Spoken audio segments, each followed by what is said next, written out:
près de 500 000 €, compétences qui ne relèvent pas directement de notre collectivité. 2 conventions sont en cours d'exécution, la convention pour l'insertion et l'emploi 2024 et le contrat des solidarités de 2024-2027.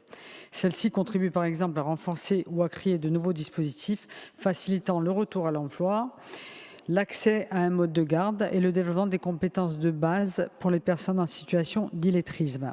Ce rapport met aussi en exergue les montants mobilisés par la collectivité sur la période 2019-2027 pour agir contre la précarité.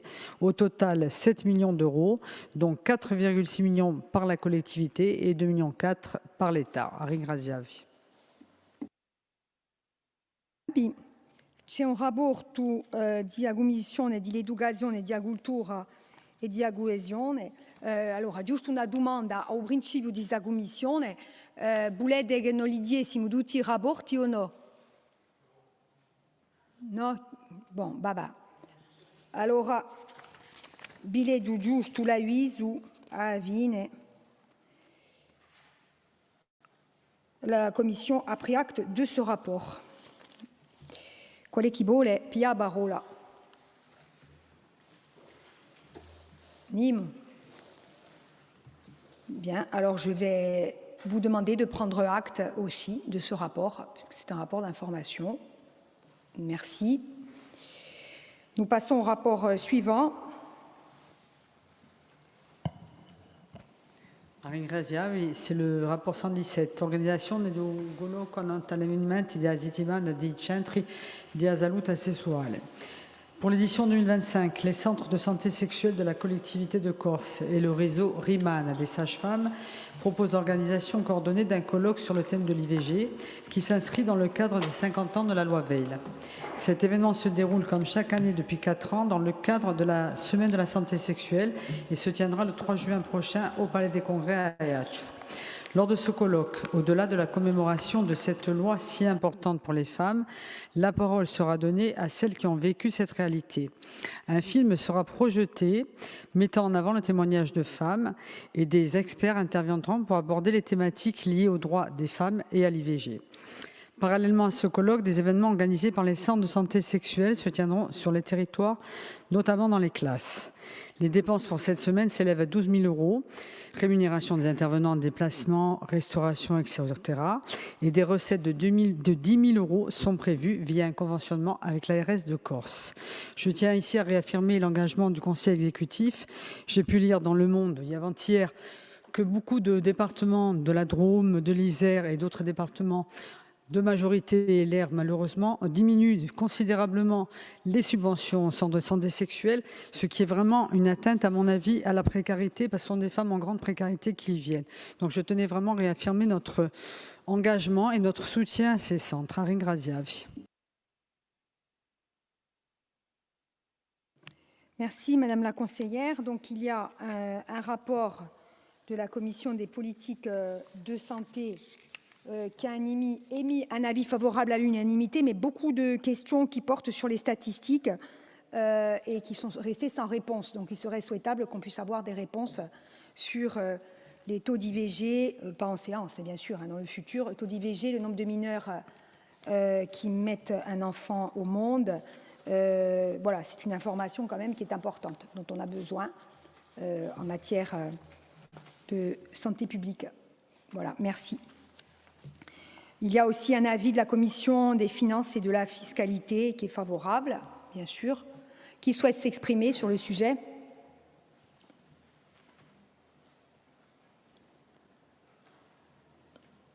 Donc, pas d'intervention. Merci, Madame la conseillère. Alors, pour vous répondre, oui, les chiffres, on les fournira puisque nous les avons. Et le réseau RIMAN que je citais, c'est justement un réseau mis en place par les sages-femmes de la collectivité de Corse, mais pas que, avec des sages-femmes du libéral, et les médecins libéraux pour faire des IVG médicamenteuses, que ce soit vraiment plus pratique et plus facilitateur pour l'accès à des jeunes filles qui souvent sont un petit peu dans le secret, ne veulent pas faire participer. Et c'est un réseau qui fonctionne très bien, mis en lien grâce aux gynécologues des hôpitaux d'Ajaccio et Bastille et surtout les médecins libéraux et nos sages-femmes. Je passe au rapport 124. qu'on vote d'abord, Madame la pardon. conseillère. Donc, on va passer au vote sur ce rapport. Qui est contre? Qui s'abstient? Qui ne participe pas? Qui est pour? Tout le monde. Merci. Donc, maintenant, on peut passer au rapport suivant.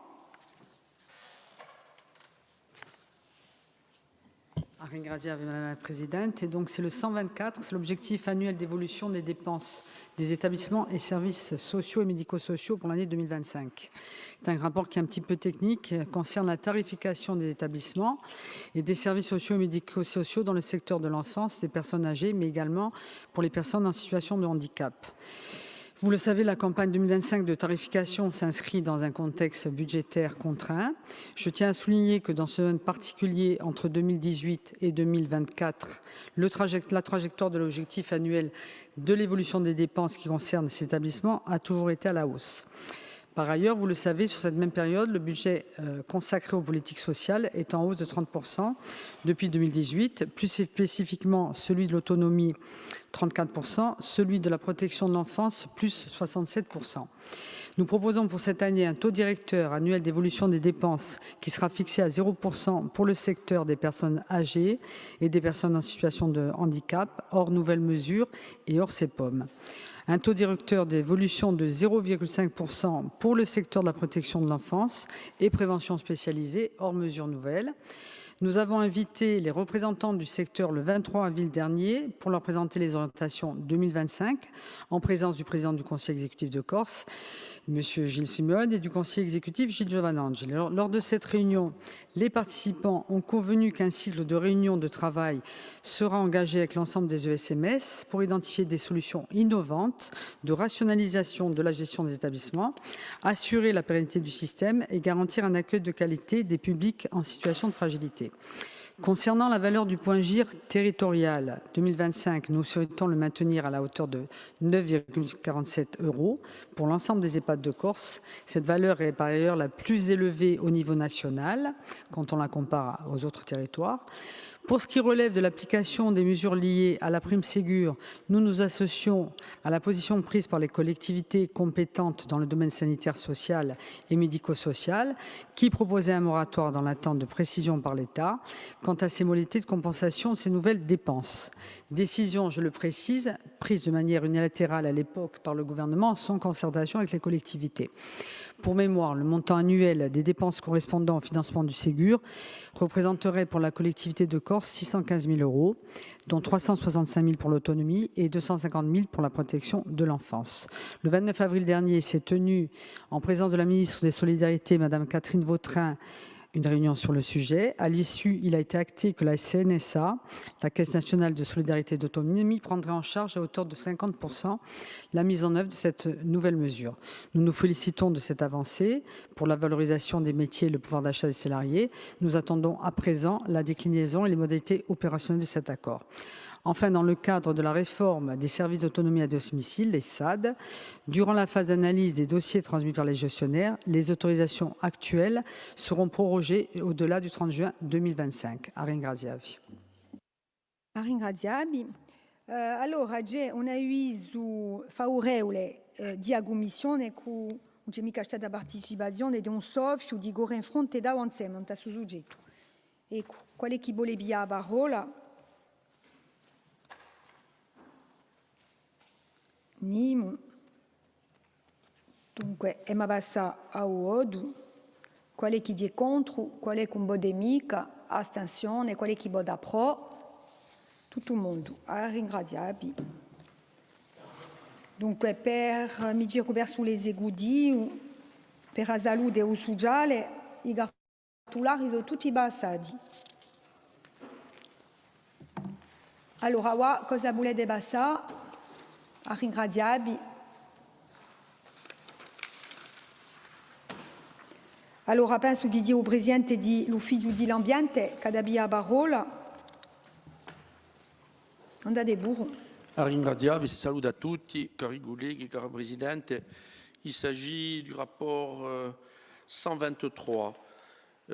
Donc le présent rapport vise à se prononcer sur la demande d'un recours gracieux de la redevance 2024 sollicité par un pêcheur sur les temps d'Ourbine. Donc on est dans le droit fil de ce qui s'est fait au Turlin, bien sûr. Les raisons sont évoquées dans le rapport, puisque le propriétaire de l'étang a lancé des travaux d'aménagement du gros d'Ourbine, où ces travaux ont duré quasiment 1 an, et a effectivement empêché les pêcheurs d'avoir une activité normale sur site, au même titre que la présence du crabe bleu. Et donc ça nous appelle à nous prononcer sur une remise gracieuse d'un montant de 6 003,10 €. Et je vous demande bien évidemment d'en délibérer.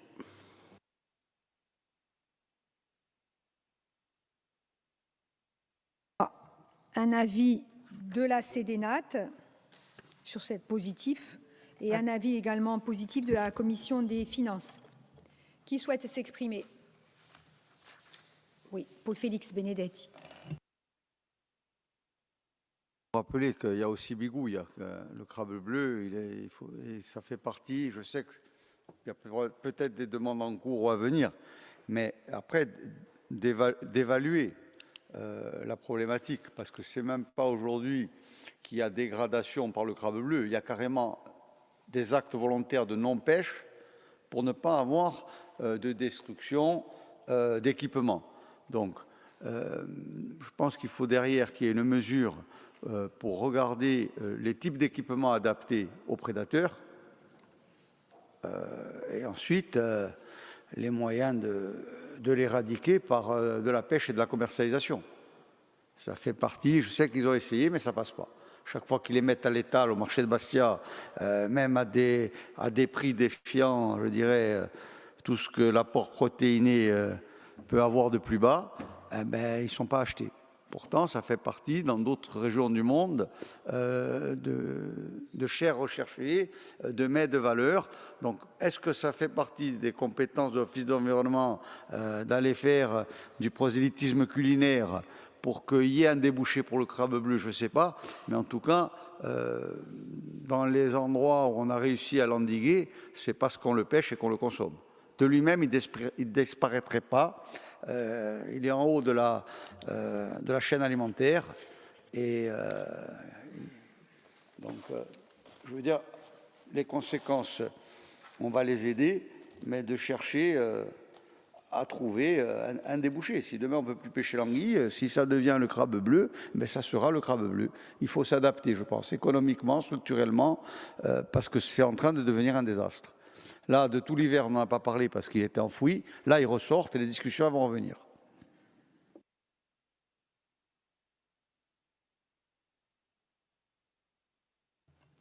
Oui. D'autres remarques? Non. Donc, il faut trouver un débouché au crabe bleu. En résumé. Moi, je l'avais déjà dit ça, hein, tout de suite. Alors, quelques mots complémentaires. Bien évidemment que Turline, où le cas s'est présenté, il n'y a plus de pêcheurs. Le problème est réglé, on n'a plus un seul pêcheur à Turline.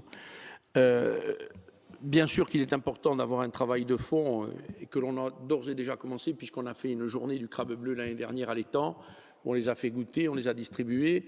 Alors, effectivement, peut-être que maintenant, il faut peut-être s'étendre vers d'autres horizons pour le travailler. C'est vrai qu'aux USA, il est très demandé et il coûte très cher, d'ailleurs, à la consommation. Mais la difficulté du crabe bleu, c'est qu'il faut qu'il puisse être commercialisé vivant. Et que le fait qu'on le récupère, le stock, et on l'exporte sur le continent, déjà, ça pose un problème. Alors, de là, aller un peu plus loin. Par contre, la bonne nouvelle que l'on a, c'est qu'on a aujourd'hui des casiers, des verveux, qui permettent effectivement de pêcher et le crabe et les anguilles. C'est un verveux à plusieurs compartiments qui permet effectivement de stocker les crabes sur la partie haute et de récupérer les anguilles sur la partie basse. Et aux dernières nouvelles, il y aurait quelques pêcheurs qui, avec ce système, pourraient revenir sur l'étang de Turline. Mais oui, on est à l'étude sur ce sujet et je vous rappelle quand même qu'on a voté un plan où aussi cette pêche-là a été mise en avant et on a débloqué plus de 100 000 € d'ores et déjà pour essayer d'acheter du matériel complémentaire pour leur permettre de pêcher. En tous les cas, la préoccupation est forte et oui, ils sont en train de revenir, l'hiver étant passé, même s'ils n'ont pas trop hiverné cette année, hein, on en a eu quand même tout au long de l'année, mais là pour le coup, ça redémarre. Voilà, donc merci. Merci, Monsieur le Président. Donc, on va passer au vote. Qui est contre? Qui s'abstient? Qui ne participe pas? Qui est pour? Adopté à l'unanimité. Ringraziabi. Alors, Monsieur le Président. Hai un altro rapporto, Yeah. il rapporto 140, l'avviso non piano d'azione quinquennale di un conservatorio di spazi naturali di Corsica. Alors, aspettate, un po' di droit, lo perché... 140. Eh ben, c'est bon. Fisimo. Donc, juste une brève description synthétique du projet. Donc, en Corse, les conservatoires d'espaces naturels est issu de l'association des Amis du Parc régional de Corse, qui a été créée en 1972. Donc, il a été un groupement spécialisé durant 19 ans. Donc, le 29 février 2017, le préfet de Corse et le président du conseil exécutif ont prononcé l'agrément de l'association sur la base d'un plan d'action quinquennal validé en 2016. Ainsi, depuis 2019, l'Office de l'environnement de la Corse a soutenu les actions déployées par le SEN à hauteur de 452 152,67 € afin de permettre à la structure qui emploie pas moins de 17 salariés de répondre dans un contexte fortement contraint aux exigences inhérentes à l'agrément ministériel. Donc, le Conseil scientifique régional du patrimoine naturel de Corse a émis un avis favorable sur le document assorti de quelques préconisations, en insistant bien que le SEN de Corse a à se projeter à moyen terme sur de nouveaux champs d'intervention, comme celui, par exemple, des obligations réelles environnementales, compensatoires et patrimoniales. Donc, il est donc proposé à l'Assemblée de Corse, suivant l'avis du CRPN, de valider le plan d'action quinquennal aujourd'hui, pour la période 2025-2027. Merci, Madame la Présidente. Merci, Monsieur le conseiller et Président. Il y a un avis favorable de la CDNAT sur le sujet. Qui souhaite s'exprimer? Paul Félix Benedetti. L'avis du CESEC, il dit aussi qu'ils doivent se recentrer sur leur mission. C'est quand même important. Moi, ce que je trouve désagréable, c'est qu'on fait un plan, enfin un demi-plan, parce qu'il y a une première période, et on n'a pas de rapport de validation de ce qui est fait avant. C'est-à-dire un rapport d'activité complet, commodo, incommodo. Après, on a les remarques, on a même des avis généraux, mais qui conduisent tous à sous-entendre que est-ce d'un déficit structurel, organisationnel ou un déficit de moyens lié à un manque de financement. Il n'y a pas de réponse. Ça semble quand même laisser penser qu'il y a du flottement. Donc moi, je voudrais qu'on ait quand même, sur la période antérieure, qui est sur ce plan général, qu'on ait un rapport d'activité qui aurait dû être fourni avant de passer au deuxième plan. Voir si le premier a été entériné, qu'est-ce qui n'a pas été fait, qu'est-ce qui a été bien fait. Toutes ces choses-là font partie, je pense, des bonnes pratiques.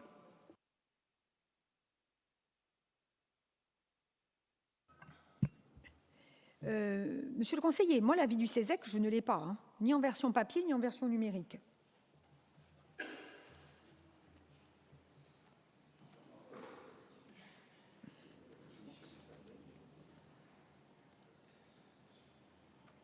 Bon, c'est pas grave, c'est juste pour voir s'il ne nous manque pas une pièce, nous. Voilà. Je n'ai pas d'avis du CESEC sur le sujet, parce que voilà, je pensais m'être trompée à vous entendre. Est-ce qu'il y a d'autres interventions? Non.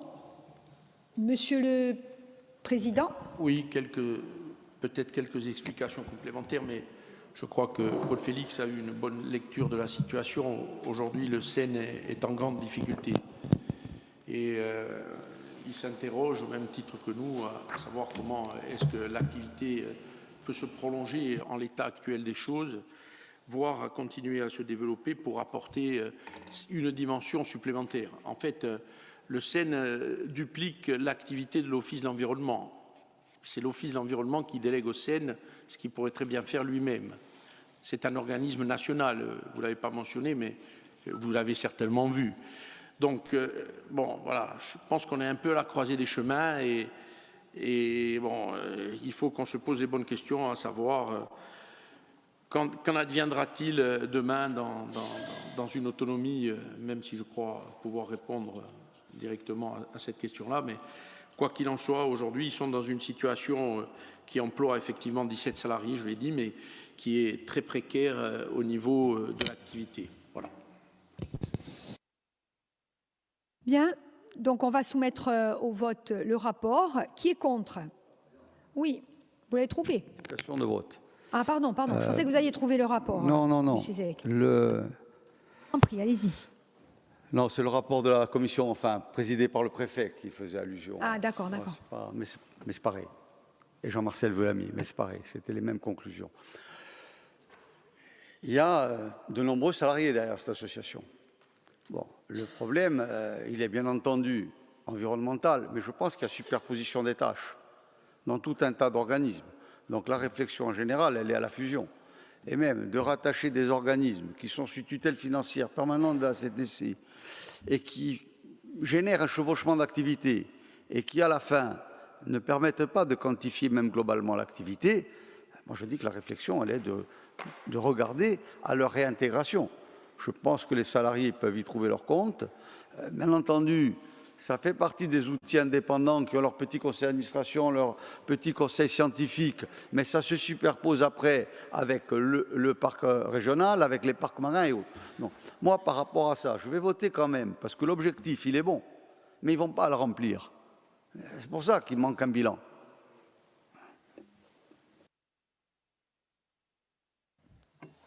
Oui, moi je souscris aussi à ce qui a été dit. Hein. Bien sûr, il y a une historicité du travail et de l'avant-gardisme de ce type d'organisme.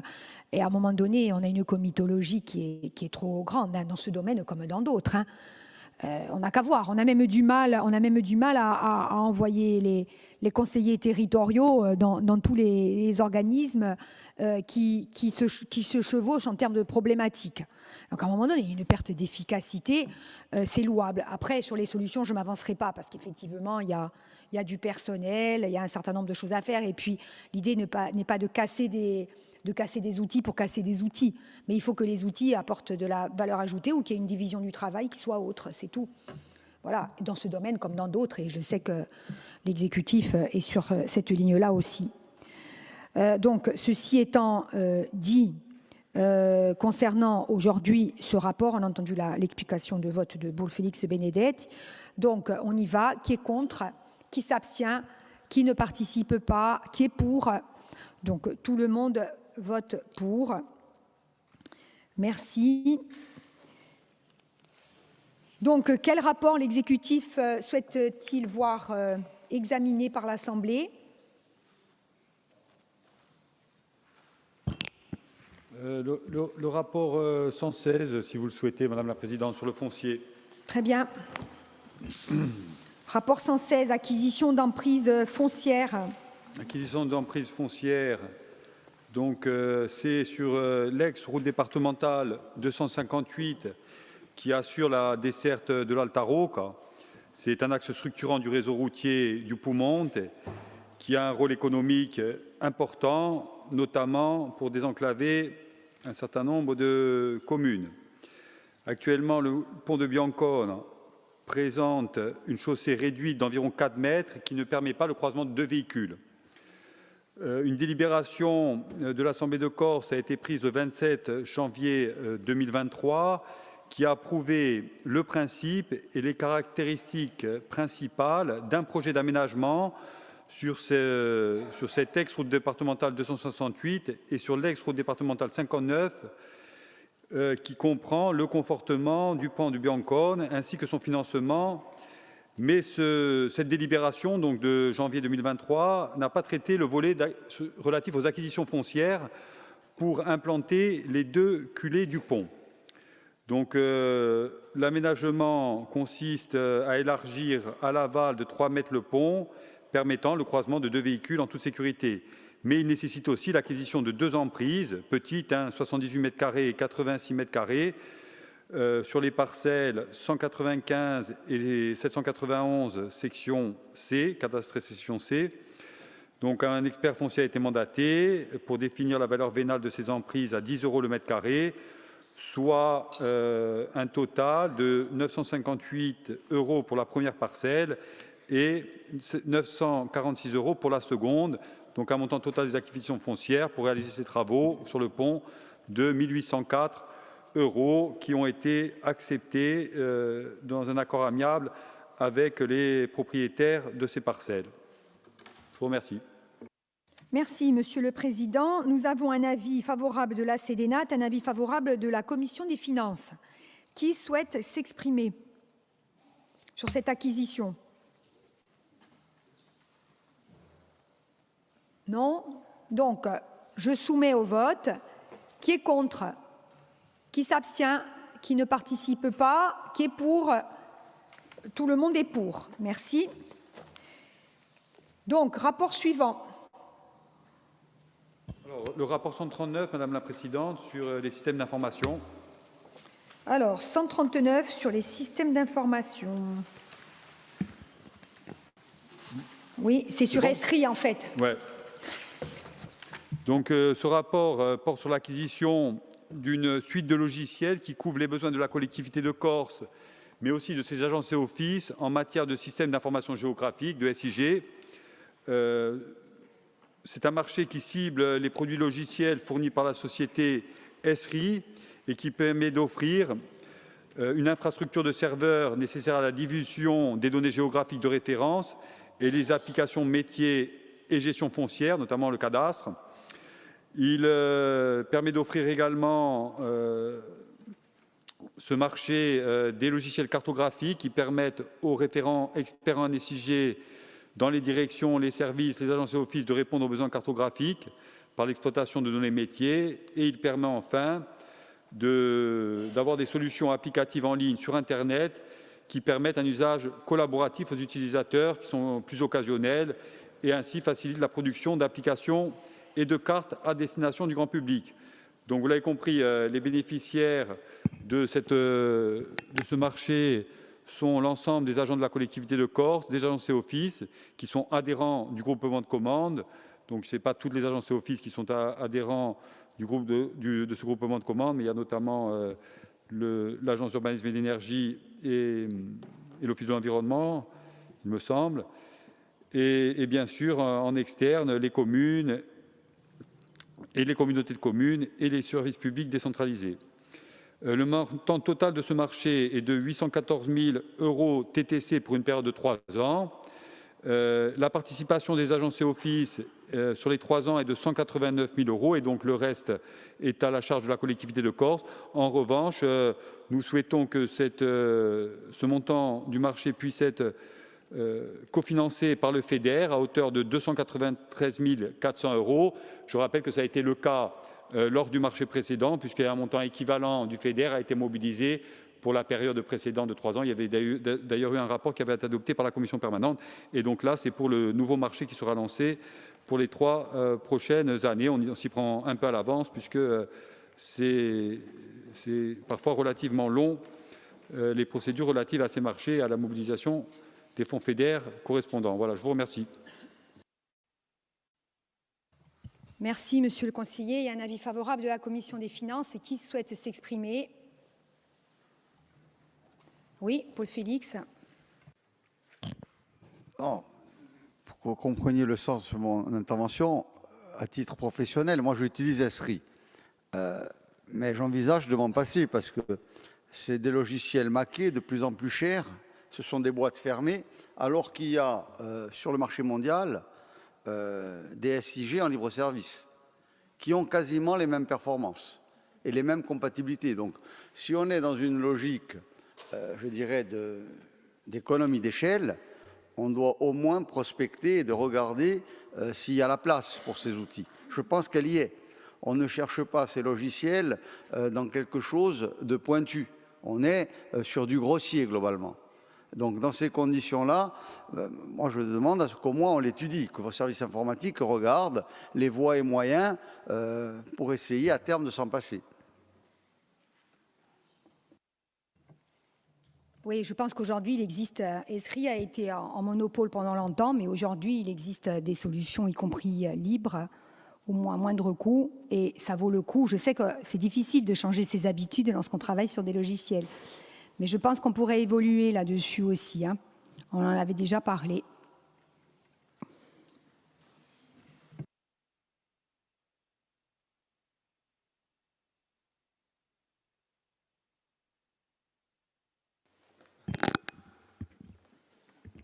Oui, bien entendu que la remarque et de Paul Félix et de la présidente est pertinente.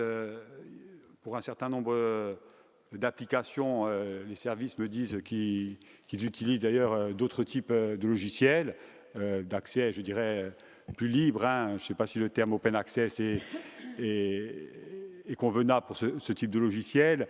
En revanche, pour des raisons parfois de serveurs, de sécurisation aussi des process, il y a une nécessité absolue de recourir pour le moment au logiciel Esri, et même si bien sûr hein, l'ensemble du panel d'outils aujourd'hui à disposition est mobilisé, mais au vu de l'organisation et des disponibilités RH, pour l'instant, il est plus fonctionnel pour les services hein, de fonctionner avec le logiciel Esri, mais on voit bien que ça évolue beaucoup hein, en la matière. Hein. Moi, je me souviens de XLStat, hein, ça parlera peut-être de manière plus aux gens, versus le logiciel R. On voit bien qu'en matière de logiciels et de développement d'open access, il y a de plus en plus d'applicatifs possibles, mais avec des accès pas toujours aisés. Bon, merci. Bien, merci. Donc, on va passer au vote. Qui est contre? Qui s'abstient? Qui ne participe pas? Qui est pour? Donc, pour, avec quand même une demande aussi d'analyse plus complète pour le futur, parce que ça fait plusieurs fois qu'on repasse ce type de marché. On est en période budgétaire complexe. On sait très bien que les habitudes, parfois, sont difficiles à faire évoluer, mais néanmoins, sur la question informatique, pas que sur les Esri d'ailleurs, hein. Esri, c'est du logiciel de SIG, mais sur d'autres choses, on pourrait très certainement faire aussi des économies, voilà, qui nous sont demandées d'ailleurs à nous-mêmes. Merci. On va passer à un autre rapport, si vous le voulez bien, monsieur le conseiller exécutif. Le rapport relatif à la forêt, le rapport 122.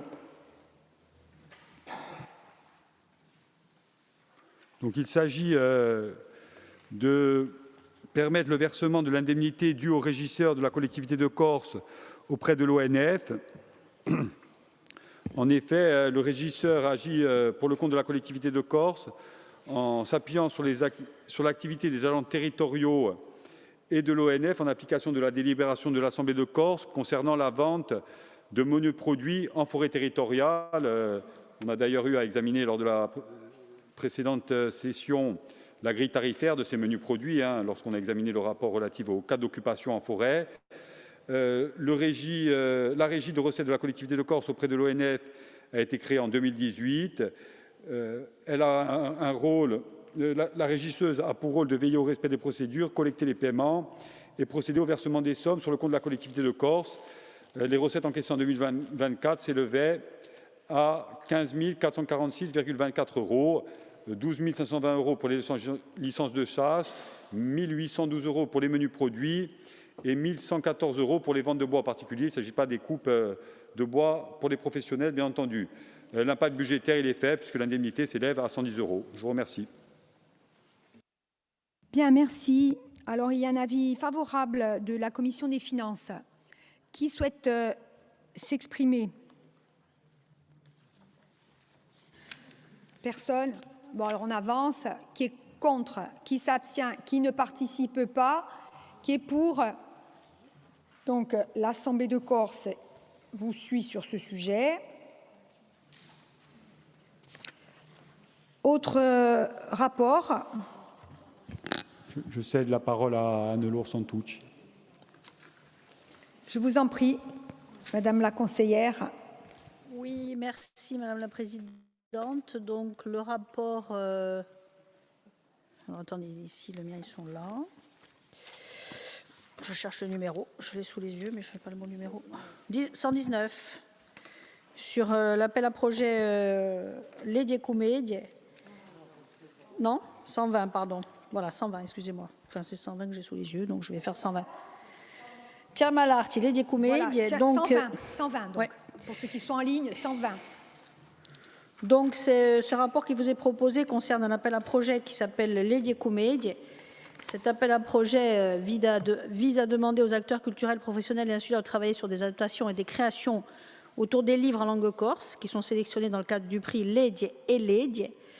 Il s'agit donc de relancer l'appel à projet pour la 4e année consécutive. Ce que je voulais vous dire qui est important, c'est que nous avons les bénéficiaires, donc un nombre d'inscrits très important puisque nous sommes à peu près à 6500 enfants en tout qui sont issus de plus de 70 écoles rurales qui vont assister ensuite à ces représentations théâtrales. Il y en a une 50aine qui se déroulent du mois de mai au mois de juin dans tous les lieux de diffusion des théâtres municipaux, privés, des partenaires sur tout le territoire. Donc nous rencontrons, cette édition rencontre un succès important et il vous est proposé de bien vouloir approuver le lancement de l'appel à projet pour un budget prévisionnel de 200 000 euros comprenant d'une part le financement des créations et le financement des diffusions. Et vous avez l'ensemble des éléments, je pense, dans le rapport.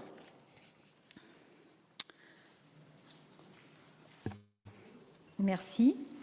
Donc, il y a un rapport de la CDNAT. Ah, pardon, c'est moi qui me trompe. Un rapport de la Commission de l'éducation et de la culture, bien sûr, pas de la CDNAT, c'est l'habitude, qui a émis un avis favorable, avec non-participation d'Onsofio et de Corinne Front. Un avis favorable de la Commission des finances, qui souhaite s'exprimer. Personne. Donc, belle initiative et beau succès aussi. Donc, nous sommes d'accord avec vous. Il faut voter quand même. Qui est contre? Qui s'abstient? Qui ne participe pas? Qui est pour? Tout le monde. J'avais anticipé sur le vote, excusez-moi. Donc, favorable.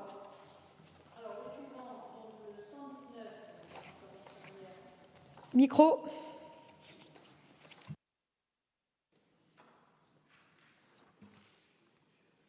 Oui, pardon. Oui, donc le 119 sur le Centre méditerranéen de la photographie. Voilà, c'est l'attribution d'une subvention de fonctionnement à l'association Centre méditerranéen de la photographie pour son programme d'activité 2025. Donc, tout le monde connaît, je pense, ce centre méditerranéen. Il est régi par une association loi 1901 éponyme, créée en 1990 et conventionnée avec la collectivité de Corse et le ministère de la Culture depuis 1994. Il est installé sur la commune de Eiuil et di Bedrabugno, qui a depuis quelques jours un beau balcon. Et il œuvre pour la constitution d'un fonds photographique artistique contemporain et pour la mise en réseau de lieux d'exposition en Corse et en Méditerranée pour l'éducation et la formation à l'image de la photographie et à l'image photographique.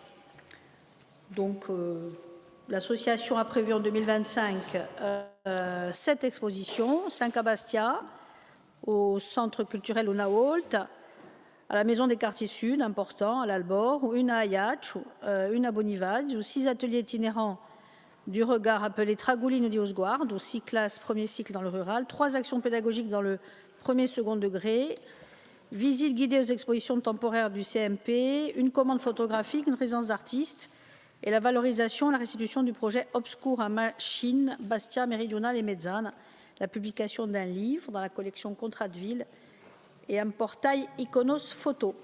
Donc ce rapport propose d'octroyer cette aide au centre méditerranéen de la photographie pour son programme d'activité. La proposition d'affectation est de 95 000 euros au titre du programme d'activité de ce centre.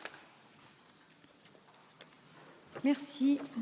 Rapport de la Commission de la Culture qui a émis un avis favorable sans la participation d'Awansem Onsofio et Corinne Front et rapport également positif de la Commission des finances. Qui souhaite s'exprimer sur le Centre méditerranéen de la photographie?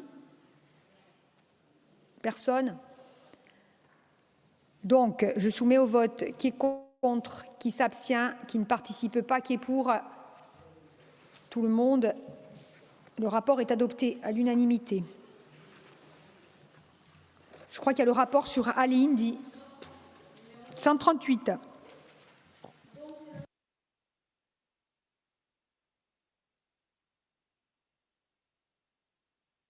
Ali Indy, relative au soutien de la plateforme pour la période 2025-2027. Donc Ali Indy, vous la connaissez certainement, c'est une plateforme patrimoniale de vidéos à la demande et par abonnement. Elle a été créée en 2020 et elle travaille autour de la création audiovisuelle et cinématographique corse et méditerranéenne. À ce jour, plus de 1100 œuvres sont en ligne sur la plateforme. La plateforme permet non seulement de valoriser le cinéma corse et méditerranéen à travers la mise en ligne des œuvres sur cette plateforme, mais également, c'est important, de favoriser la création insulaire en développement des coproductions d'œuvres avec des producteurs du territoire. Donc elle est soutenue, cette plateforme, depuis sa création par la collectivité de Corse. Ce rapport vous propose donc le renouvellement de la convention cadre de soutien pour la période 2025-2027. Et dans le cadre de cette convention, la subvention de la collectivité de Corse est affectée aux objectifs suivants. Donc travailler sur le positionnement et le développement de la plateforme, notamment à travers des actions de communication, et le renforcement et la diversification des contenus, la poursuite des coproductions d'œuvres avec la filière audiovisuelle corse, très important, et enfin, bien entendu, la valorizzazione di nostra lingua. Le montant prévisionnel du soutien est de 140 000 € par an en fonctionnement et de 40 000 € en investissement. Le présent rapport vous propose d'affecter les subventions 2025-2026, soit un total de 280 000 € en fonctionnement et 80 000 € en investissement. Madame la Présidente. Merci. Il y a un avis favorable de la Commission de la Culture, sans participation d'Awantse Monsoch et Corinne Front. Avis également positif de la Commission des Finances. Qui souhaite s'exprimer sur la plateforme Alindy? Alors, il y a Nadine Nivadjoni, Romain Colonne. Juste un mot, parce que ce sont des personnes qui travaillent dans la plus grande modestie et qui font un travail immense, et notamment en direction des publics jeunes, mais pas seulement. C'est vraiment un travail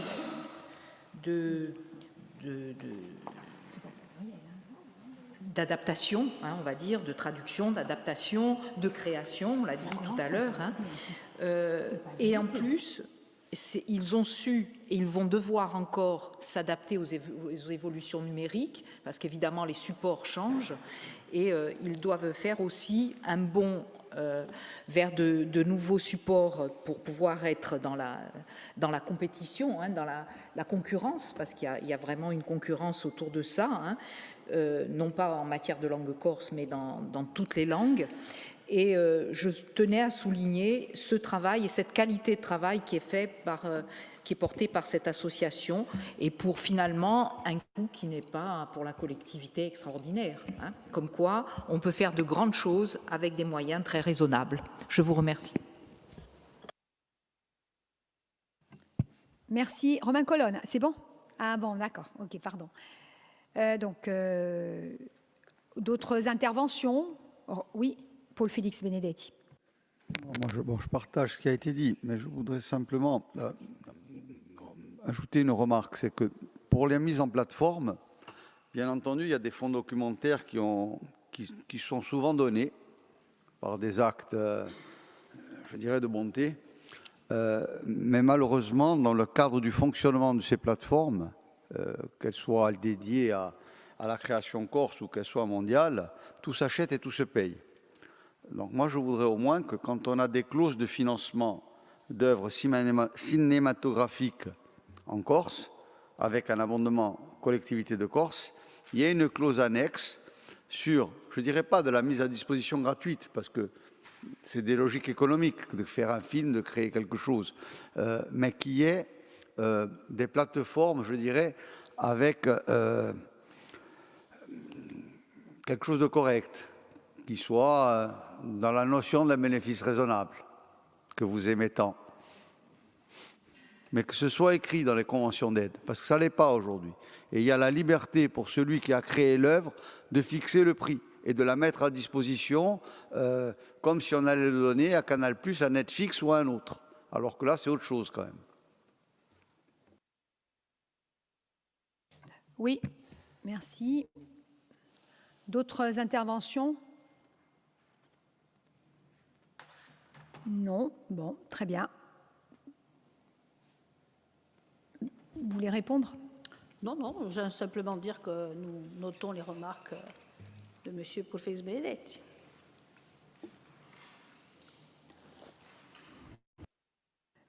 Bien, il y a une vérification aussi à faire concernant la signature de la convention parce que je ne pense pas que Mme Fagne puisse être habilitée à signer une convention, présidente d'une commission, ni moi-même d'ailleurs. Donc je crois qu'il faut vérifier, s'il vous plaît. Merci.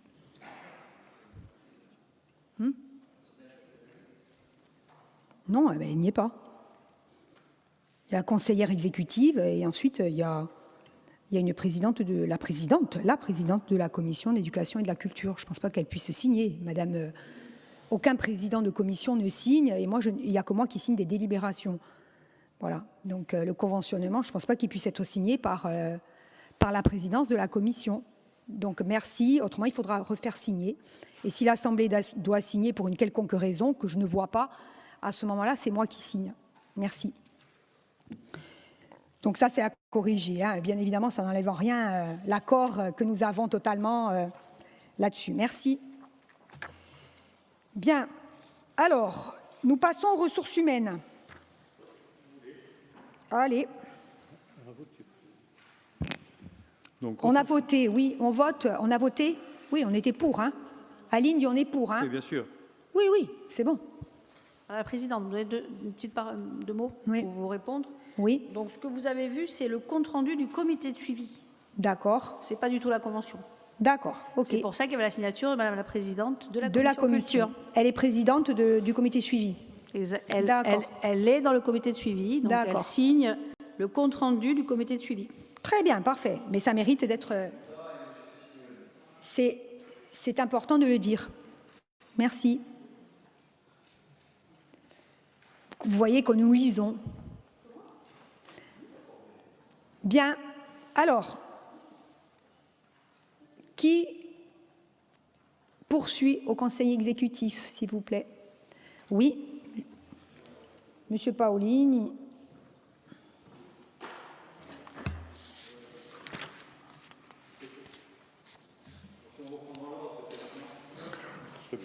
Ce serait bien aussi. Alors, le 118, oui.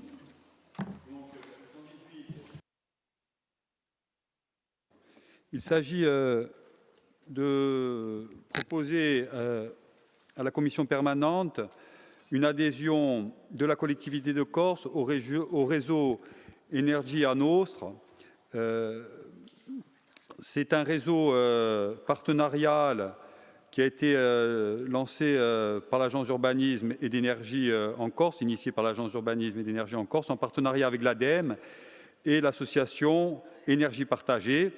Donc ça a été créé en 2021, ce réseau, et il est dédié au développement de projets d'énergie renouvelable participatifs, c'est-à-dire des projets d'énergie renouvelable qui associent à la fois des collectivités, hein, ça peut être la collectivité de Corse, des communes ou des intercommunalités, des professionnels du secteur et éventuellement des citoyens, et notamment des citoyens dans le cadre de ces projets participatifs, notamment pour renforcer l'acceptabilité de ces projets dans les territoires. Dans ce cadre-là, vous le savez, depuis plusieurs années, la collectivité de Corse souhaite diminuer sa facture énergétique liée à son patrimoine immobilier important et mène des opérations régulièrement de réhabilitation de ces bâtiments administratifs et techniques ou encore des établissements d'enseignement dont elle est propriétaire. Dans ce cadre-là de réhabilitation de son patrimoine immobilier, elle souhaite s'orienter de plus en plus vers l'autoconsommation énergétique, notamment par exemple par l'installation de panneaux photovoltaïques en toiture ou en parking, et souhaite pouvoir être accompagnée à la fois sur le plan technique, juridique et financier par le réseau Énergie à Nostra. Et c'est dans ce cadre qu'on vous propose d'adhérer à cet organisme. Le montant, il est relativement faible puisque c'est un montant d'adhésion annuel de 1 195 €. Je vous remercie. Merci. Donc un avis favorable de la CDNAT et un rapport favorable aussi de la Commission des finances avec une non-participation d'Unsofio et de Corinne Front. Qui souhaite s'exprimer sur l'intégration de la collectivité au réseau Énergie à Nostra? Juste un mot. Oui. Il serait souhaitable peut-être qu'il soit précisé dans le rapport. Là, on parle de la collectivité en général, mais c'est un peu dommage qu'on ne parle pas plus précisément des établissements scolaires, par exemple, qui pourraient rentrer dans ce système d'énergie à Nostra, dans ce dispositif d'énergie à Nostra, pour que on ait une réflexion plus poussée en matière d'énergie renouvelable. Je vous remercie. Merci. D'autres interventions? Non? Bien, je repasse la parole à Monsieur le Président de l'AUE. Non, j'adhère tout à fait à la proposition de Madame Nivaggioni, qui d'ailleurs a été très prudente dans son intervention en ne citant pas toutes les énergies renouvelables qui pourraient être mobilisées dans les établissements scolaires et ailleurs. Hein. J'ai parlé du photovoltaïque, mais on aurait également pu parler de la biomasse. Donc, ce n'est pas précisé dans le rapport, mais j'ai eu la précaution de le faire à l'oral et c'est en effet une priorité.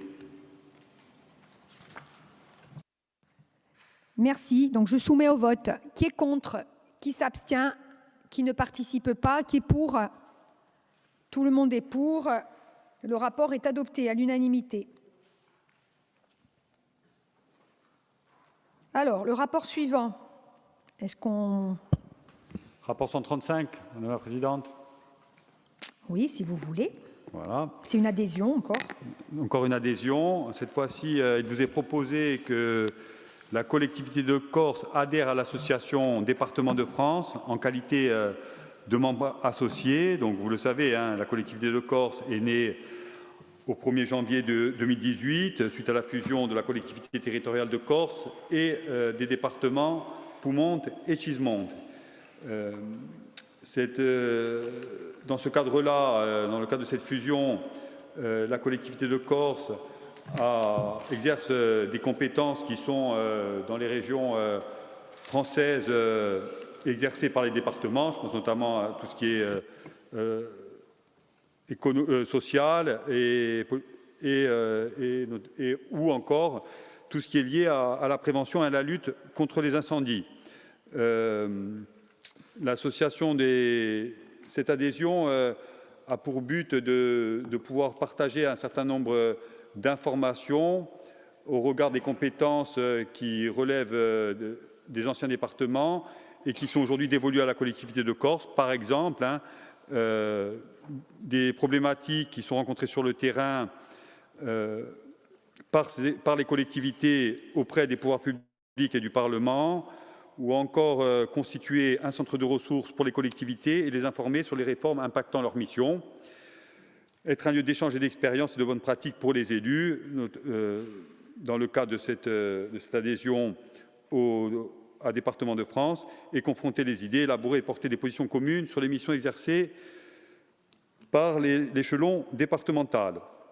Je citais deux exemples qui, à mon avis, sont parlants sur la nécessité de pouvoir partager des expériences et, je dirais ainsi, et faire du lobbying sur les problématiques qui touchent les départements français et donc qui touchent aussi la collectivité de Corse au vu de ses compétences. Par exemple, dans le domaine social, j'en ai parlé, les départements sont affectés par l'effet ciseau, on en parle souvent, entre les recettes et les dépenses. Il y a un débat qui est en train de se nouer entre le gouvernement, l'État, pour repenser le modèle de financement des différentes compétences qui relèvent du secteur social. Et donc, la collectivité a un intérêt d'avoir accès direct aux discussions, aux réflexions en cours, dans la perspective de la construction du nouveau pacte budgétaire qu'on souhaite, financier et fiscal, entre l'État et la collectivité de Corse, mais aussi avec les autres collectivités de Corse, notamment dans le cadre de la réforme constitutionnelle en cours. Autre exemple qui, à mon avis, justifie cette adhésion, c'est dans le domaine de la lutte contre les incendies. Vous le savez, le modèle de financement qui a prévalu jusqu'à aujourd'hui touche ses limites. Il doit être repensé globalement.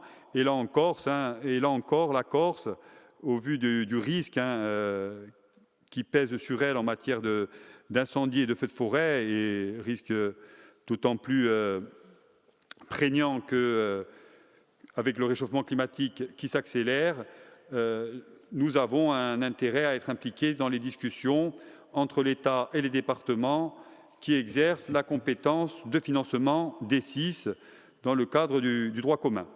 Donc, des discussions ont été engagées par le président du Conseil exécutif et le président François Sauvadet de l'Association des départements de France. Il a été indiqué que la collectivité de Corse pouvait être associée à cette association en qualité de membres associés, comme d'autres collectivités, par exemple l'Alsace, la métropole de Lyon ou encore la collectivité territoriale de Guyane. Donc, le Conseil exécutif s'est positionné officiellement pour adhérer à cette association, en précisant que, in fine, cette adhésion devait être validée par l'Assemblée de Corse. Donc, c'est l'objet de ce rapport. Le bureau de l'Association des départements de France s'est réuni le 19 mars dernier et a donné un avis favorable à l'unanimité, le bureau de l'association, pour l'adhésion de la collectivité de Corse. L'impact budgétaire, si bien sûr vous validez cette adhésion, pour la collectivité de Corse est de 31 347,27 € pour l'année 2025, selon la grille tarifaire en vigueur de l'Association des départements de France. Donc c'est une adhésion pour une durée de 1 an. Je vous remercie. Merci. Bon, il y a un avis favorable de la Commission des finances. Qui souhaite s'exprimer? Oui, Madame la Présidente. Alors, il y a Donjo, non, il y a Paul Jo d'abord et Paul Félix ensuite. Paul Jo. Oui, bonjour, merci Madame la Présidente. Non, rien à dire sur ce rapport, simplement pour rappeler qu'il y a une demande ancienne d'adhésion qui a été envoyée à la collectivité concernant l'Association nationale des pôles d'équilibre territoriaux, des PETR, qui est une fédération. Alors en Corse, il n'y en a que 2 des PETR, mais il y a des qui sont très importantes, notamment une qui compare et qui permet d'évaluer l'impact de la métropolisation sur les territoires ruraux. C'est d'ailleurs en ce sens que les PETR ont été créés lorsque les métropoles ont été créées pour compenser les déséquilibres. Et donc, c'est un peu d'actualité. Ça nous permettrait d'avoir un réseau important qui travaille aussi au niveau européen sur la nature des territoires, et notamment des territoires ruraux. Donc, si vous pouvez regarder, ça serait, je pense que ça serait intéressant, au même titre que ce que vous venez d'exposer sur les départements. Merci. Bien, donc, si j'ai bien compris, c'est Monsieur le conseiller évoque l'opportunité de pouvoir s'inscrire au réseau des PETR, qui serait bien. Après, je vous donne la parole. Il y a une autre question. Merci. Paul Félix Benedetti. Moi, je conçois qu'on cherche à s'entourer, à avoir du relationnel, mais bon, pour 31 000 €, je trouve que c'est exagéré, quoi. C'est un jouet pour gens riches. Donc, moi, je peux concevoir qu'on cherche à être au milieu des présidents de région, de départements, avec d'autres présidents de région qui y sont, mais je considère que c'est de la politique par le haut. C'est une politique élitiste, surtout lorsqu'elle est payante, que le ticket d'entrée est à ce prix-là. Donc moi, sur cette décision, je vais m'abstenir. Je partage l'esprit, mais je ne partage pas du tout, je dirais, le côté mercantile de la demande d'adhésion, qui doit, je le suppose, servir à financer les frais de structure, le bureau, les secrétaires et autres. Mais, puisque c'est une association 1901, mais ça fait cher payé en tout cas. Bien. Monsieur le conseiller. Tout d'abord, sur la proposition de Paul Jokaitou, l'exécutif, bien sûr, adhère tout à fait à cette proposition. Et donc, on demandera dès maintenant, dès à présent, au service de travailler sur la possibilité d'adhérer à l'association des PETR. Si j'ai bien compris, on n'entendait pas très bien, et d'étudier donc toutes les modalités afférentes à cette adhésion et donc de vous proposer dans les meilleurs délais, j'espère dès la prochaine commission permanente, de pouvoir adhérer à cette association sous réserve, bien sûr, des modalités inhérentes à cette éventuelle adhésion. Concernant les remarques de Félix Bénédette, on peut bien sûr adhérer à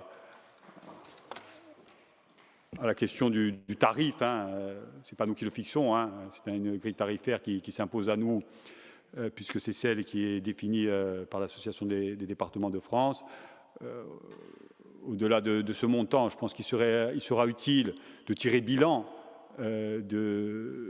en fin d'année, peut-être, de ces adhésions. Qu'est-ce que la Corse a pu en retirer, notamment sur les compétences qu'elle exerce, sur le social ou sur la lutte des incendies, et envisager à ce moment-là, si le bilan n'est pas pertinent, de ne pas renouveler cette adhésion. Je pense que dans le contexte actuel, notamment pour renforcer les relations entre la Corse et la France, il est utile d'avoir ce type d'approche. Bien, merci. Oui, c'est très utile, notamment pour les fonctions qui relevaient des anciens départements. L'effet réseau joue énormément. Bien, merci. Nous passons au vote. Qui est contre cette adhésion? Qui s'abstient? Qui ne participe pas? Abstention? Abstention de Paul Félix Bénédette. Abstention, Président. Alors, Awansem et Corinne Front s'abstiennent. Donc, qui ne participe pas? Qui est pour? Tous les autres sont pour. Bien. Merci. Alors, nous avons un bloc ressources humaines aussi. Alors, je reprends le fil pour vous citer. Nous avons d'abord, dans le fil, nous avons la caserne Bachoki. Non. Non. Ressources humaines. Ah, si vous voulez. Vous gardez le meilleur pour la fin. C'est exactement. D'accord. Je vous le fais pas Mais on dire. a du temps aujourd'hui, c'est bien. Ça tombe bien. Alors, on y va. Donc, le rapport 121, il s'agit de la renouvellement d'une mise à disposition de personnel de la collectivité de Corse auprès du syndicat mixte du Grand Site des îles Sanguinaires et de la Pointe de la Parate pour une nouvelle période de 3 ans à compter du 1er juin 2025. Donc, il n'y a pas d'impact budgétaire puisque les traitements et les charges afférents aux emplois occupés sont remboursés à la collectivité de Corse par l'organisme d'accueil, à savoir le syndicat mixte du Grand Site des Sanguinaires. Voilà, je vous remercie. Merci. Avis favorable de la Commission des finances. Il y a eu un déport de M. Romain Colonne. Oui, on renouvelle le déport. Voilà. Vous sortez, s'il vous plaît. Allez. Voilà. Restons cohérents. Donc, qui souhaite s'exprimer? Personne. Bien. Donc, monsieur le conseiller, pas de nouvelles interventions? Il n'y a pas de commentaires. Je n'ai pas précisé, il y a 2 agents qui sont concernés, de catégorie C, relevant de la filière administrative. D'accord, parfait. Merci. Donc, je soumets au vote. Qui est contre? Qui s'abstient? Qui ne participe pas? Qui est pour? Parfait. Le rapport est adopté à l'unanimité. Donc, nous passons maintenant au renouvellement de la mise à disposition à titre onéreux de personnel auprès de la commune de Proubria. C'est le 136. Tout à fait. C'est un renouvellement qui intervient suite aux demandes formulées conjointement par l'agent mis à disposition et par le maire de la commune, qui a une nouvelle fois, commune de Propriane, qui a été une nouvelle fois désignée comme une coordinatrice de l'entente intercommunale pour la surveillance des plages et du littoral du golfe du Valingo. Cette entente regroupe plusieurs communes du territoire qui sont liées par une convention à la SNSM depuis 2014. C'est une convention qui est en cours de renouvellement d'ailleurs. L'agent mis à disposition assure la mission de chef du dispositif surveillance et sauvetage dans le golfe du Valinque. Ainsi, il gère et il coordonne les moyens du dispositif secours en mer durant la période estivale du 1er juin au 30 septembre inclus les années 2026 à 2027. Cette mise à disposition est renouvelée tous les ans pour cette même période estivale, et cela depuis 2015. Donc il vous est proposé, bien sûr, de reconduire cette mise à disposition qui se fait également contre remboursement, donc sans impact budgétaire pour la collectivité de Corse. Je vous remercie. Il y a un avis favorable de la Commission des finances qui souhaite s'exprimer sur cette mise à disposition. Non, personne. Alors je soumets au vote. Qui est contre? Qui s'abstient? Qui ne participe pas? Qui est pour? Tout le monde est pour. Merci. Le rapport suivant concerne la protection sociale complémentaire des agents de la collectivité. Le 137. Oui, tout à fait. Depuis juillet 2023, la collectivité de Corse propose à ses agents 2 contrats collectifs qui sont facultatifs de protection sociale complémentaire en santé, premier type de contrat, et en prévoyance, deuxième type de contrat. Il s'agit de conventions de participation afin de leur permettre d'accéder à des niveaux de garantie satisfaisants et à des coûts maîtrisés, tout en continuant à bénéficier d'une participation financière de l'employeur et donc de la collectivité de Corse. Concernant le contrat santé, un premier bilan a mis en évidence un déséquilibre financier entre les cotisations des salariés et les dépenses du contrat santé. Ce déséquilibre financier est principalement dû aux nombreuses réformes réglementaires qui sont intervenues récemment, par exemple la revalorisation des consultations médicales, la hausse des tarifs d'hospitalisation, la hausse des tarifs des soins dentaires et aussi la hausse des tarifs des actes de kinésithérapie. Les cotisations ont été gelées pendant 2 ans, puis suite à une négociation avec le groupement mutualiste qui gère ces contrats santé, il a été proposé, afin de limiter l'impact pour les agents, une augmentation de 9% des cotisations santé qui serait appliquée, si le rapport est adopté, aux bénéficiaires à compter du 1er juillet 2025. C'est une hausse qui est modérée si on la compare à celle qui est appliquée dans d'autres collectivités comparables à la collectivité de Corse. Concernant le contrat prévoyance, lui ne fait pas l'objet d'augmentation suite aux négociations. Pour l'instant, il n'est pas impacté par une quelconque augmentation, et cela malgré un contexte marqué par aussi des réformes, notamment celle des retraites. Donc, vous dire également que ces éléments que je viens de vous présenter ont été débattus en comité social territorial le 17 avril 2025 et feront l'objet d'une communication, bien entendu, auprès de l'ensemble des agents, si le rapport est adopté, afin de les informer sur ces augmentations relatives au contrat santé notamment, et expliquer pourquoi ces évolutions tarifaires interviennent.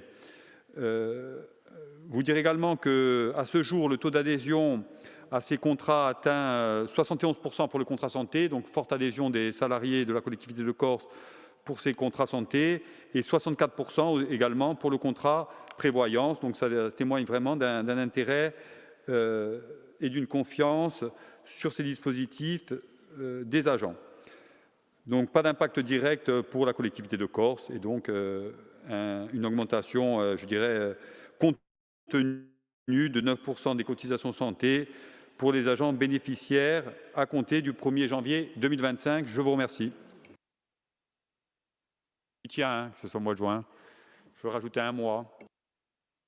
Merci. Il y a un avis favorable de la Commission des finances. Qui souhaite s'exprimer? Personne? Bon, je soumets au vote. Qui est contre? Qui s'abstient? Qui ne participe pas? Qui est pour? Tout le monde est pour. Le rapport est adopté à l'unanimité. Donc, rapport suivant. Toujours en ressources humaines. Oui, c'est le dernier rapport, ce qui concerne le bloc ressources humaines. C'est le rapport 141 qui vise à modifier les modalités du télétravail pour les personnels de la collectivité de Corse. Alors, depuis le mois de décembre 2024, une réorganisation a été impulsée afin de permettre une modification du fonctionnement et de l'architecture des services de la collectivité de Corse et assurer ainsi une politique de gestion plus dynamique des ressources humaines. Ça s'est traduit notamment par la correction de dysfonctionnements liés à des procédures aux effets induits négatifs. Dans ce cadre, il semble aujourd'hui nécessaire d'aborder la question notamment du télétravail. En effet, ce dispositif a eu pour conséquence des effets négatifs, dont le premier concerne notamment la présence sur site et les relations collectives de travail. Ce recours au télétravail doit permettre normalement de concilier une forme de flexibilité pour les agents, mais de maintenir un fonctionnement optimal des services et notamment des relations, je dirais, humaines de travail. Aujourd'hui, 2 ans après la généralisation de la démarche du déploiement du télétravail, la collectivité de Corse a fait une analyse des modes de télétravail qui démontre clairement une augmentation du nombre de jours moyens télétravaillés qui est passé de 36 jours par agent et par an en 2023 à 42 jours par agent et par an en 2024. Donc, sur une année, une augmentation conséquente, significative du nombre de jours télétravaillés par agent. Par ailleurs, le recours aux durées dérogatoires ou à 2 jours, dans la majorité des cas, ont engendré des changements d'organisation. Les agents télétravaillant 3 ou 4 jours sont finalement isolés de leur environnement de télétravail quotidien, bien entendu, durant de longues périodes. Des interprétations différenciées au sein des directions aboutissent également à un sentiment de traitement inéquitable dans l'application du règlement de télétravail. Les équipes doivent pouvoir travailler ensemble pour maintenir la collaboration et la confiance nécessaires à l'atteinte des objectifs collectifs. En conséquence, la collectivité de Corse souhaite réviser le règlement de télétravail en ce qui concerne leurs modalités d'application, qui sont décrites dans le rapport, et notamment les quotités, durée de travail et modalités d'attribution. Alors, je rappelle les règles qui étaient en vigueur jusqu'à ce jour. Elles étaient les suivantes. La quotité de télétravail pouvant être accordée aux agents exerçant leur travail à temps plein, à l'exception de l'ensemble des agents d'encadrement, était de 1 à 2 jours au plus de télétravail fixé au cours de chaque semaine de travail. Le temps de présence sur leur lieu d'affectation ne peut donc être inférieur à 3 jours par semaine, puisque s'ils pouvaient télétravailler 2 jours, forcément, ils avaient un temps de présence minimal de 3 jours par semaine dans les locaux de la collectivité de Corse, et cela avait été établi dans le cadre du règlement du télétravail qui s'entend quelle que soit la quotité de travail de l'agent, qu'il soit à temps partiel ou en décharge d'activité, de services compris. Il est donc proposé de modifier cette partie du règlement de la manière suivante. La quotité de télétravail passe à 1 jour maximum par semaine au lieu de 2, non fractionnable pour tous les agents de la collectivité de Corse, que les métiers soient télétravaillés ou mixtes, et que les agents soient affectés sur poste d'encadrement ou non. Ce jour est également proratisé en fonction de la durée de travail de l'agent. Par ailleurs, le temps de présence sur le lieu d'affectation ne peut donc pas être inférieur à 4 jours par semaine, sauf en cas de dérogation. Et les modalités de dérogation vous sont précisées dans le rapport. Donc, cette présence minimale dans les locaux de la collectivité de Corse est établie dans le cadre du règlement de télétravail qui s'entend quelle que soit la quotité de travail de l'agent.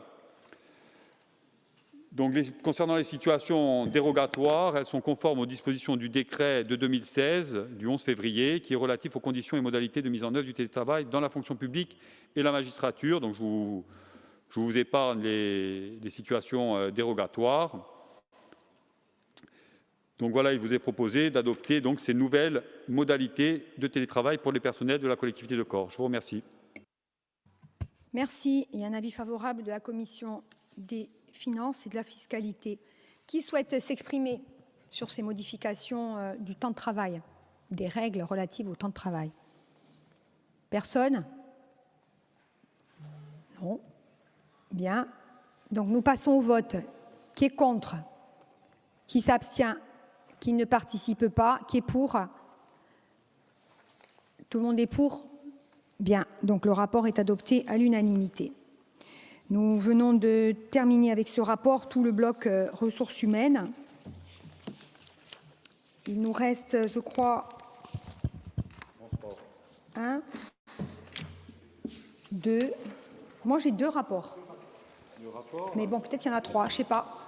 Ouais, non, c'est ça. Voilà, on est d'accord. 2. Bien, donc il y a le 134 et le 142. 142. Oui. Donc il s'agit, pour le rapport 142, d'une convention de gestion de la circulation en période estivale sur l'ex-route départementale 40, c'est la traversée d'Olmet. Donc il vous est proposé d'approuver la convention de gestion de la circulation qui serait à conclure avec la commune. Je rappelle que la commune, bien sûr, vous le savez, hein, elle est traversée par l'ancienne route territoriale 40, qui est un itinéraire très fréquenté avec le fameux feu rouge d'Olmet, et très fréquenté notamment en période touristique, ce qui pose bien sûr des problèmes de circulation, avec une circulation qui est organisée de manière alternée et bien sûr des embouteillages importants à l'entrée et à la sortie du village durant la saison touristique. Cette circulation alternée, elle se fait par un pilotage manuel, hein, c'est-à-dire par des agents de la circulation dans la traversée du village. Un pilotage manuel qui est indispensable, bien sûr, hein, pour éviter davantage de désagréments. Je rappelle aussi que dans le cadre du rapport d'information qui a été proposé à l'Assemblée de Corse il y a quelques mois, nous envisageons le rétablissement de la circulation à double sens dans le village, mais dans l'attente de l'achèvement des études d'aménagement et de l'expérimentation sur la circulation double sens, il faut assurer et sécuriser le pilotage manuel de la circulation dans le village au mois de juillet et au mois d'août. Donc, il vous est proposé que la collectivité de Corse prenne en charge le financement de cette opération de pilotage manuel de la circulation en approuvant la convention à conclure avec la commune et les différentes annexes et en autorisant le président à la signer. L'impact budgétaire, il est quand même conséquent hein, pour la collectivité de Corse puisqu'il est de 175 000 € pour les 2 mois, juillet et août. Je vous remercie.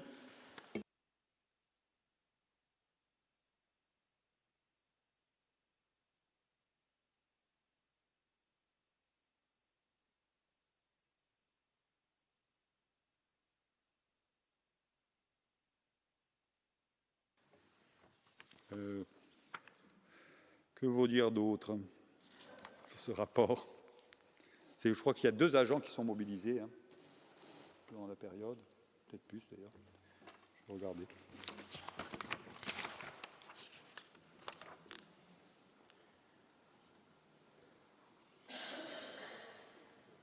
Merci, monsieur le conseiller. Donc, il y a sur ce rapport un avis positif de la commission des finances. Qui souhaite s'exprimer? Félix Benedetti. C'est une régularisation qui a 3 ans d'âge. Moi, j'aurais aimé avoir 2 conventions. Une convention nouvelle et l'ancienne. Et je me demande s'il n'y a pas un paiement qui a déjà été fait par la collectivité de Corse pour les années 2023-2024. Parce que les agents, ils y étaient, au feu rouge, le passage, les tops, ils sont faits, je dirais, talkie-walkie en mode manuel. là, on a une convention pour l'année 2023 et 2024 qui sont comptablement clôturées. Donc moi, ça me pose un problème. Je vous le voterai quand même. Mais je pense que sur le fond, la convention, elle pose un problème.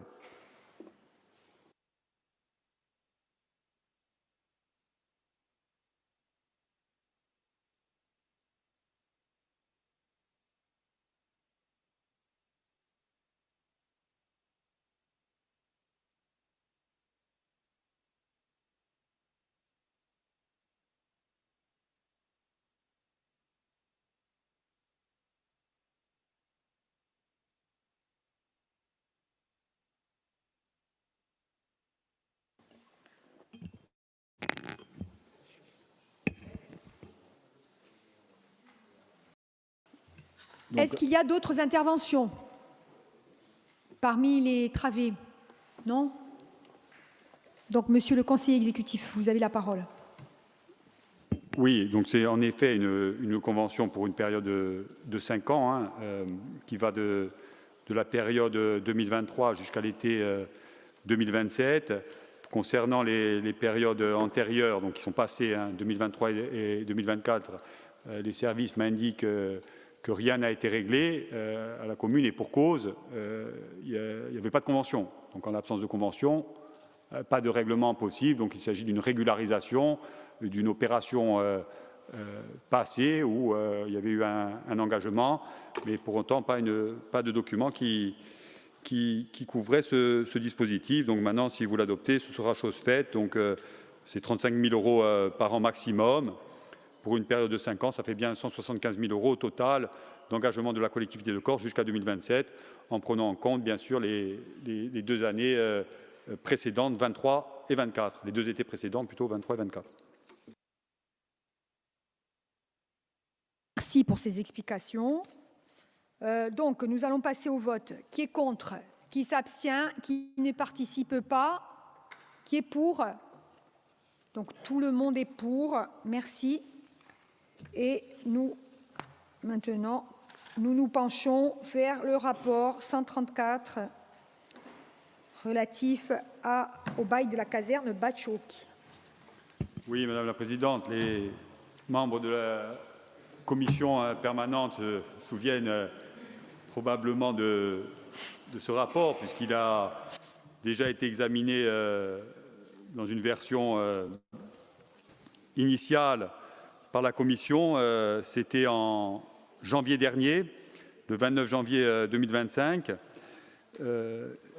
Il concerne le renouvellement par la collectivité de Corse au profit de l'État du bail de la caserne Baccio, située à Ayache, ou 6 rue Comte Baccio, qui est cadastrée section BW 244 et 320.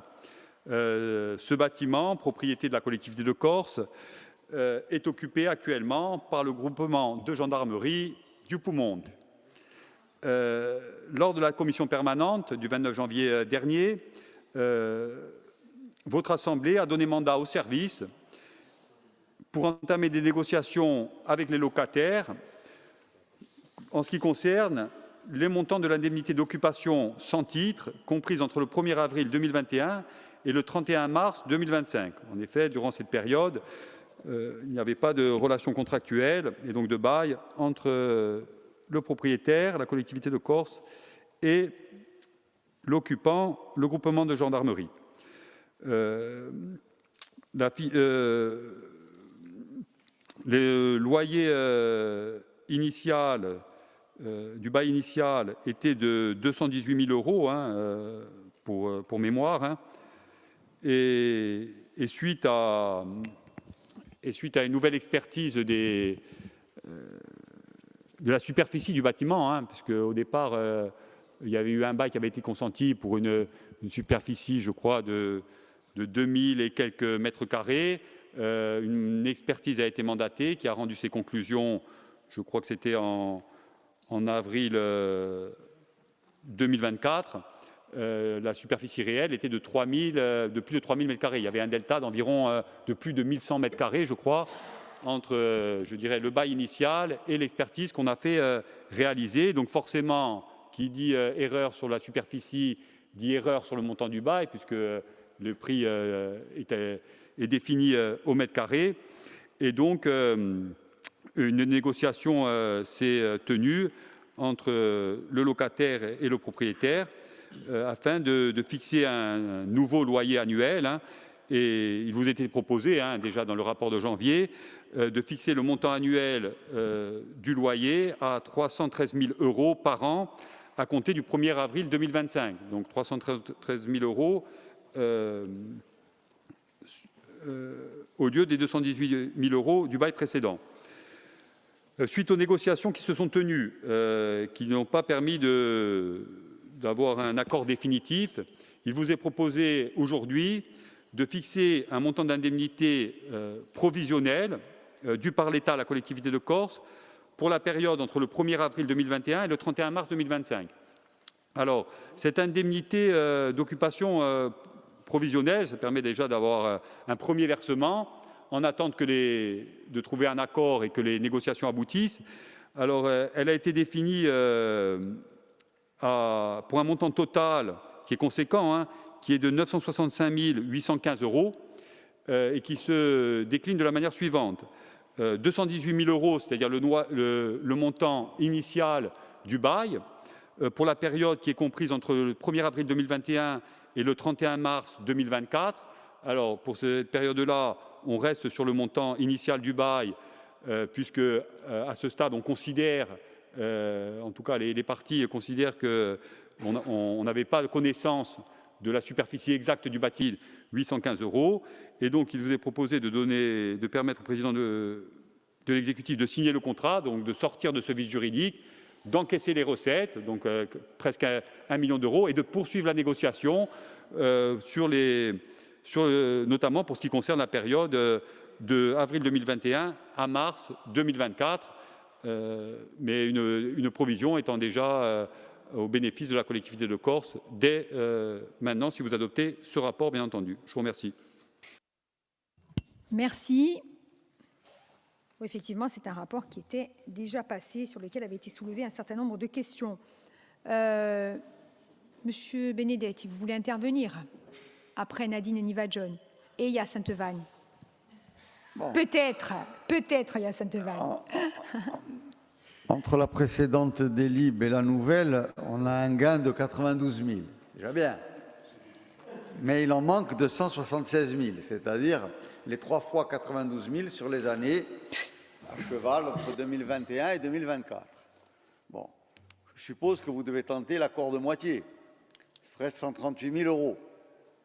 Je pense qu'à un moment donné, il faut que, surtout pour des militaires, qu'ils aient l'esprit de l'équité. Ils payaient un loyer pour quelque chose qui était beaucoup plus grand. C'est acté par acte administratif réel, caducité de convention à la date échue, je crois, du 1er avril 2021. Donc la discussion, parce que c'est un chèque en blanc sinon. Je voudrais connaître les propositions que vous faites. Si vous dites qu'on continue à discuter, c'est que ça bloque. Vous n'avez pas accepté de rester à la soulte complémentaire des 92 000 €, c'est-à-dire qu'ils payent le courant 2024 sur la base des nouvelles surfaces. Mais qu'est-ce que vous proposez? Je vais vous le voter. On prend déjà 92 000 sur la base économique. Mais après, sur la base philosophique, je vais m'abstenir, parce que c'est quand même des gendarmes. On a autre chose à faire dans un si beau bâtiment, en plein centre d'Ajaccio. Mais c'est l'abstention qui va quand même... Mais je voudrais quand même savoir qu'est-ce qu'on négocie. En fait, il fait déjà le pitch du prochain épisode, du prochain rapport. Nadine Niva-John. Non, simplement, comme le rapport n'est pas passé dans notre commission, la question n'a pas pu être posée. Comme on sait que la gendarmerie doit beaucoup, est très en retard sur ces échéances de logement sur la France entière, je voulais simplement savoir si elle était à jour de ces paiements au niveau de la collectivité de Corse.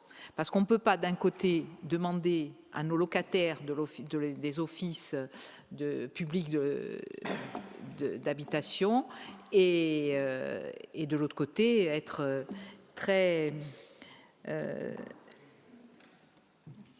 faire des largesses à la gendarmerie.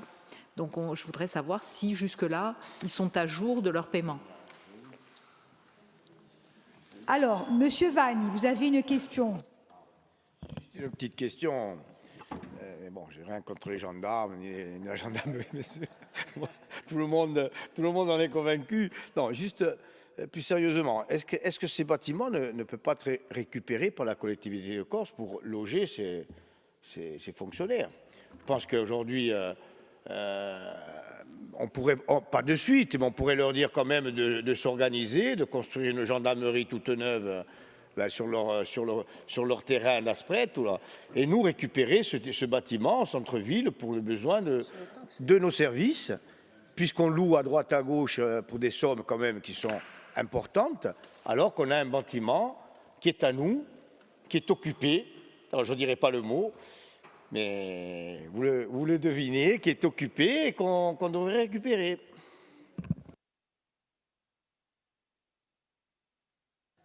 Bonne idée. Bon, sachant qu'en 2026, eux, ils récupèrent normalement leur nouvelle caserne. Hein. Voilà. Mais il ne faut pas qu'ils aient des velléités de garder celle-ci pour en faire quelque chose, quoi. Voilà. Donc, bien, merci. Monsieur le conseiller exécutif. Oui. Alors, tout d'abord, pour répondre à Paul Félix, nous, ce qu'on souhaitait, et le point de départ de la négociation concernant la collectivité de Corse, c'était de récupérer l'intégralité des montants sur la base de la superficie réelle, de plus de 3000 m², c'est-à-dire en gros de récupérer un loyer annuel entre le 1er avril 2021 et le 31 mars 2024 de 310 000 € et poussière plutôt que de 218 000 €. Donc on partait au niveau le plus haut de la négociation. On n'a pas trouvé d'accord là-dessus. Ça représente quand même une somme importante, d'environ 400 000 €, si mes calculs sont bons. Et sur ce point-là, ça fait l'objet d'un point dur, d'où cette proposition d'indemnité provisionnelle pour déjà récupérer une recette de près d'1 million d'euros. Ce n'est pas neutre aujourd'hui pour la collectivité de Corse. Et poursuivre la négociation, sachant qu'il y a un certain nombre aussi de griefs qui peuvent être reprochés à la collectivité de Corse, notamment en ce qui concerne la vétusté du bâtiment. C'est pour ça que je réponds en même temps à Hyacinthe et à Nadine. Ce bâtiment aujourd'hui, il est très vétuste. Donc, y accueillir des agents de la collectivité de Corse, ça va nécessiter des investissements très très importants, et donc ça ne peut pas être envisagé à très court terme. Pour autant, c'est précisé dans le rapport, les gendarmes vont quitter dans peu de temps le centre-ville pour rejoindre la plaine de Péry. Sans qu'au... Et donc, les travaux ont pris un peu de retard sur la plaine de Péry, mais ça devrait être aux horizons 2027. Donc, même si le bail aujourd'hui est de 9 ans, il devrait se terminer avant. Charge à nous, durant cette période, d'ici, je dirais, la fin de l'année 2027, on va dire comme ça, de réfléchir au devenir de ce bâtiment. On a d'ores et déjà des propositions, mais je ne suis pas persuadé qu'elles vous conviennent, chère Hyacinthe. On en rediscutera.